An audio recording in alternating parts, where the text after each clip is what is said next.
ये टीवी वाले भाई पिक्चर चालू करो बे।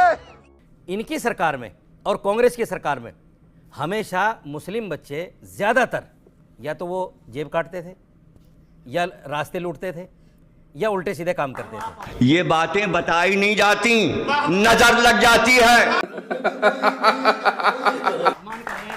नहीं मैं अपमान नहीं कर रहा हूँ सर। मुसलमान खाली जेब नहीं काटता, मुसलमान भाई कमाल की बात, रडार भी बनाता है। अच्छा, इन्होंने मुसलमानों को इतनी छूट दे दी मुस्लिम बच्चों को कि वो बजाय एजुकेशन में जाने के बजाय सही लाइन पे जाने के गलत लाइन पे रहे। तो क्या नाचो भाई? गलत लाइनें क्या क्या? आज वो बच्चे गलत लाइनें कौन कौन है? 1 2 3 मैंने बताया ना अभी जी। मैंने बताया ना अभी जी। बसों के अंदर सारे जितने जेब कतरे होते हैं अक्सर मुसलमान होते हैं उनमें। नहीं और ये इनकी छूट की वजह से घोर आपत्ति है। आप ये इनकी छूट की वजह से समुदाय का अपमान कर रहे हैं आप। मैं समुदाय का अपमान नहीं कर रहा हूं। मुझे घोर आपत्ति है। अरे मैं एक सच्चाई बता रहा हूं, आप ना माने उस बात को। अरे बाप रे, ये तो धोती खोल रहा है।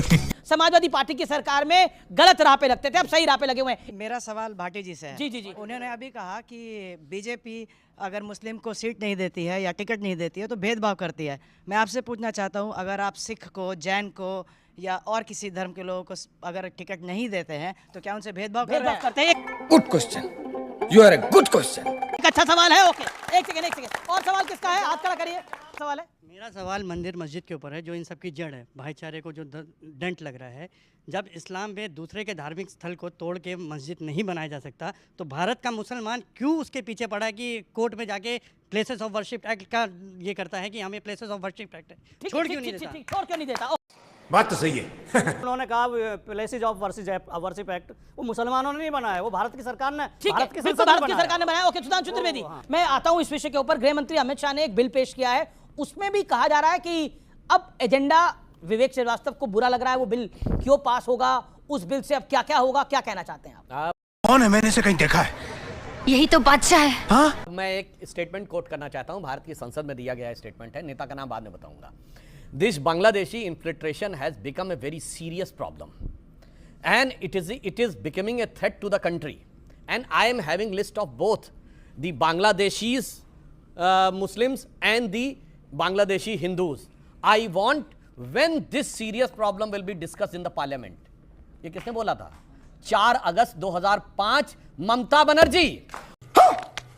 और जब उन्हें डिस्कशन की नौबत नहीं आई तो उन्होंने गुस्से में फाइल स्पीकर के ऊपर फेंक दी और आज ये हुई ना बात।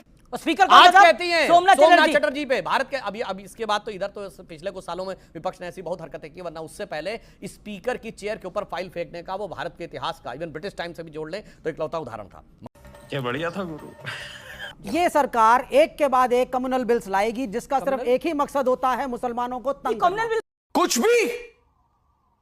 भी पहले इनका बता देता हूं, ये कांग्रेस पार्टी की असम सरकार का अप्रैल 2014 का रेजोल्यूशन है, तरुण गोगोई सरकार का, कि बांग्लादेश से आने वाले हिंदू और बौद्धों को ही दिया जाना चाहिए। बीजेपी कम्युनल बिल लेकर आ रही है। मैं कम्युनल बिल कहने की कोशिश कर रहे हैं। Manmohan Singh as leader of the opposition to home minister L K Advani, उनका सदन में दिए गई बाइट अवेलेबल है जिसमें उन्होंने कहा पाकिस्तान से आने वाले सिर्फ हिंदू और सिख को देना चाहिए। बजाओ ताली। कम्युनिस्ट पार्टी का कोझिकोड का 2010 का रेजोल्यूशन अवेलेबल है जिसमें उन्होंने कहा सिर्फ वहां रिलीजियस माइनॉरिटीज को देना चाहिए। 2003 की होम मिनिस्ट्री की रिपोर्ट है, मतलब सरकार हमारी थी मगर जो कमेटी बनी थी उसमें जानते कौन थे? उसमें जनेश्वर मिश्रा जी भी थे, लालू प्रसाद यादव जी थे, कपिल सिब्बल जी थे, अंबिका सोनी जी थी। उसमें रिकमेंडेशन लिखा है कि पाकिस्तान और बांग्लादेश से माइनॉरिटी कम्युनिटी वालों को हमें सिटीजनशिप देनी है, और आगे शायद क्लॉज पॉइंट नंबर 8 या 9 में लिखा है मेजॉरिटी वालों को नहीं देनी है। ससुर ठीक है, ये किसने लिखा है? उसको और लास्ट में एक बात कह दूं, इनके मुंह से कितना अच्छा निकला कि 1976 में कम्युनिस्टों के कहने पर इन्होंने सेकुलर जोड़ा। भाइयों जाके पढ़िए मित्रोकिन्स आर्काइव KGB अनवार्ड पार्ट 2, समझ में आएगा कांग्रेस की सरकार ने क्या क्या कम्युनिस्टों के कहने पे किया है उस जमाने में। तभी ये देश बचा हुआ है, सरकार बंदी थी, तभी ये मुल्क बचा। शहीद भगत सिंह को आप नहीं चाहते थे, सुभाष चंद्र बोस को आप नहीं चाहते थे, देश का बंटवारा नेहरू ने प्रधानमंत्री बनने के लिए 10 लाख हिंदुओं को कटवा दिया। क्या बात है सर, क्या बात है सर, क्या बात, ये बात है। तुमको वो भी अच्छे लगते थे पाकिस्तान वाले। अरे इस देश में कितना कत्लेआम कराना चाहते हो भाई? इन्हें 2 नाम लिए, शहीद भगत सिंह का, सुभाष चंद्र बोस का। माफी मांगने में क्या अड़चन है? शहीद भगत सिंह नास्तिक थे और समाजवादी थे। नास्तिक थे, उनको नफरत करोगे? सुभाष चंद्र बोस जब आजाद हिंद फौज बना रहे थे, उन्होंने कहा अंग्रेजों की फौज छोड़कर हमारे साथ आ जाओ। तो तब सावरकर और गोलवलकर अंग्रेजों की फौज में भर्ती के लिए अभियान चला रहे थे। हाँ, नाम अपने वालों का लो, जिनके खिलाफ आप सुनिए उनके नाम मत लो। आपको आज सावरकर याद आ गया? गांधी की हत्या करने वाला गोडसे आरएसएस का मेंबर था, समाजवादी नेता। नहीं अंजना जी, यहाँ विषय सिर्फ राणा सांगा और रामविलास सुमन तक नहीं है। अखिलेश जी तो ये भी बोले कि उनको गाय से बदबू आती है।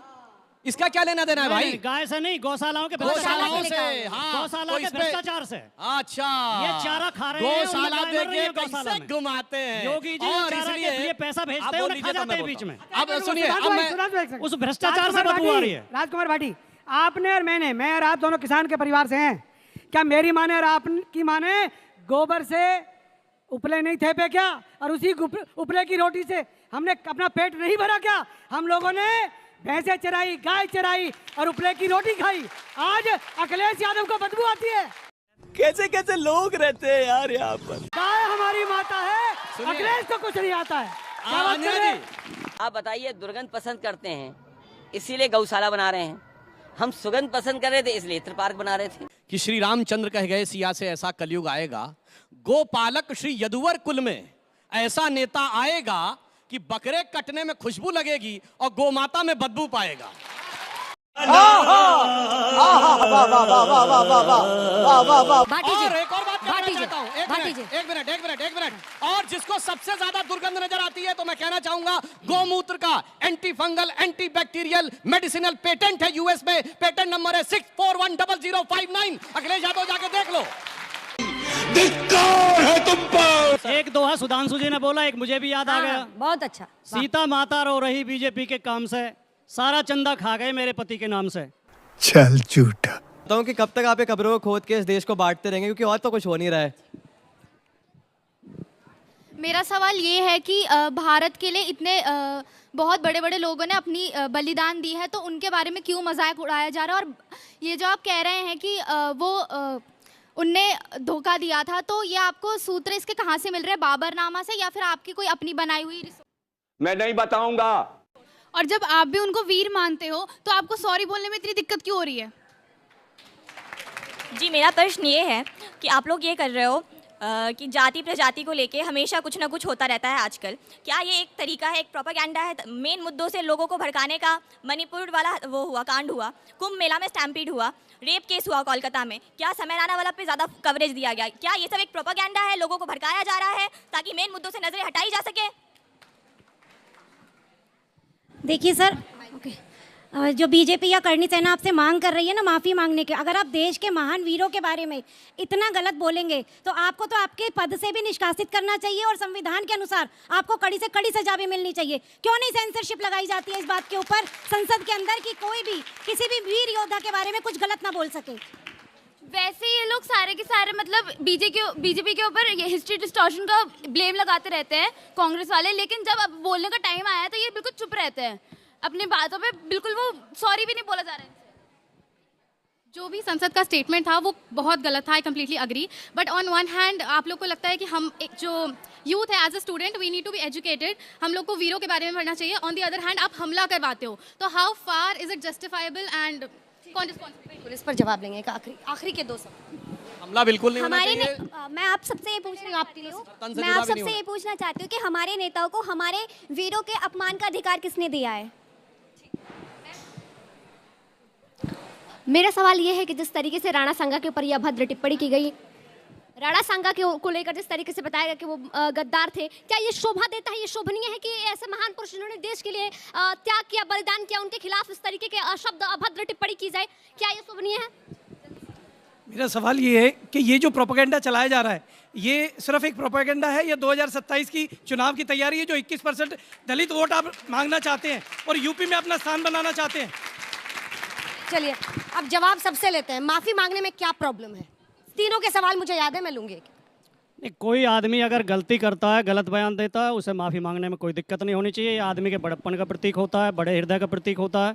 लेकिन जो भाई ने सबसे पहले सवाल पूछा था इधर से किसी ने कि गड़े मुर्दे क्यों उखाड़ते देश में और तो कुछ हो नहीं रहा, तो ये दोनों बातों के जवाब तो सुधांशु जी को देना चाहिए। हाँ, वो इसी का जवाब नहीं है, कब्रें तो यही उखाड़ते हैं और देश में कुछ और हो भी नहीं रहा। और आप क्या करेंगे? शिक्षा नहीं मिल रही, रोजगार नहीं मिल रहा। कार्रवाई करेंगे अगर उन्होंने एक सांसद के घर पर हमला बोला है ऐसे, तो क्या कार्रवाई करेंगे आप? या फिर माफ कर देंगे क्योंकि आपकी आइडियोलॉजी को सपोर्ट करते हैं? जो लोग ये कहते हैं कि आक्रमण करना, मैं मानता हूं कि हिंसा का प्रयोग गलत है, परंतु मायावती जी पे तो छोड़िए, उदयपुर में कन्हैया लाल साहू का सर तन से जुदा कर दिया गया था, कोई बोला था? बोलिए, कोई बोला था?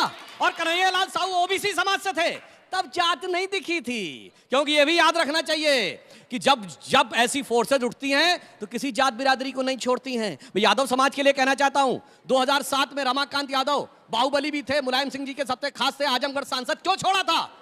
क्योंकि जब दंगा हुआ तो यादवों को नहीं बख्शा गया था और मुलायम सिंह जी की सरकार से रिएक्शन में छोड़ा था। भागलपुर वो खड़े हैं, भागलपुर में 89 में यादव समाज के साथ क्या हुआ था, इसलिए मत छोड़िए। फिर मैं एक लाइट मोमेंट पे कहता हूं, भाई माफी मांगने में क्या गलती है, क्या प्रॉब्लम है? वो पुराना गाना था, मुझको राणा जी माफ करना, गलती मारे से हो गई। तो एक लाइन कहना चाहता हूं इन लोगों की तरफ से कि मेरी सारी बुद्धि और इज्जत मैं काले मार्क्स और मौलाना के कदमों में जाके सो गई, मुझको राणा जी माफ करना, गलती मारे से हो गई। देखिए, नमस्कार दोस्तों, जय हिंद। स्वागत करता हूं आपका अपने इस चैनल पर और इस डिबेट वीडियो में। दोस्तों, उत्तर प्रदेश की राजनीति में महाराणा संगा विवाद गहराता जा रहा है। महाराणा संगा को लेकर समाजवादी पार्टी के राज्यसभा सांसद रामजी लाल ने विवादित बयान दिया है। उन्होंने राज्यसभा संसद में औरंगजेब पर अपना पक्ष रखा। उन्होंने मुगल शासक औरंगजेब को भारत बुलाए जाने पर महाराणा संगा को जिम्मेदार ठहराया था और यही बयान पूरे विवाद का कारण बन चुका है। इसके बावजूद समाजवादी पार्टी नेता का बयान पूरे उत्तर प्रदेश की राजनीति में भूचाल ला रखा है और आज का ये वीडियो इसी मुद्दे पर आधारित है। दोस्तों, आज की ये डिबेट वीडियो आपको पसंद आई हो और आप ऐसी वीडियो देखना चाहते हैं तो प्लीज़ वीडियो को लाइक और चैनल को सब्सक्राइब जरूर करें। मिलते हैं अगले ही ऐसी वीडियो में, तब तक के लिए जय हिंद, जय भारत।